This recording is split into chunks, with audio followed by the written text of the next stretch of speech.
नमस्कार, मी प्रमिला धामरे। तर आज आपल्याला बनवायचे रवा डोसे।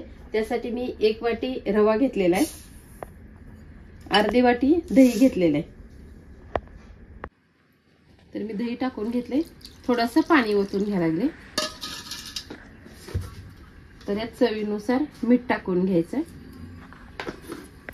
आता पाणी थोडं थोडं ओतायचं आहे, वतत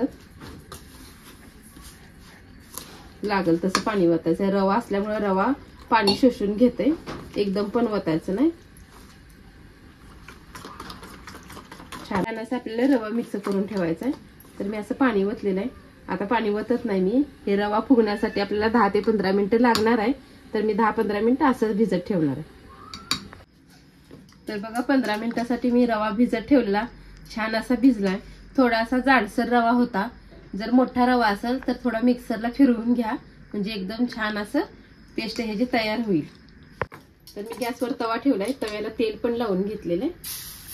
आपण डोसे सोडून घेऊया।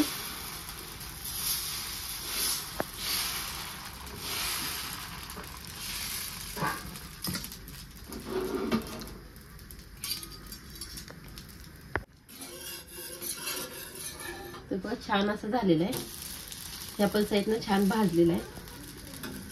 तर आता ह्याला मी एका ताटामध्ये काढून घेते।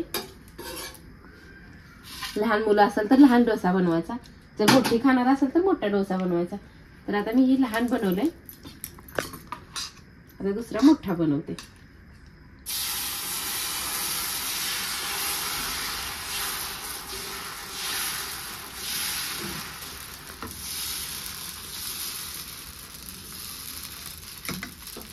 आता गॅस कमी केलता, आता फुल केलेला आहे। छान असं आपल्याला भाजून घ्यायचं। तरी मी ह्याला तेल पण लावून घेते। तर बघा छान असा कुरकुरीत आणि कडक पण झालेला आहे रवा डोसा। तर अशा पद्धतीने मी आता 2 करून घेतलेत। नारळाची चटणी पण केलेली आहे, नारळाच्या चटणीचा मी व्हिडिओ तुम्हाला अगोदर टाकलेला आहे। राहिलेले डोसे पण मी अशाच पद्धतीने बनवून घेणार आहे। तर आणि झटपट हा पदार्थ आहे आजचा ही, आणि पटकन होते। 10-15 मिनिटं रवा भिजवला, टेन्शन नाही। कधी तांदूळ भिजवायचं, कधी करायचं, ही करण्यापेक्षा रव्याचं लगेच झटपट असे डोसे तुम्हीही बनवून बघा। माझा व्हिडिओ आवडला तर नक्कीच लाईक करा, सबस्क्राईब करा। फेसबुकवर बघत असाल तर फॉलो करा।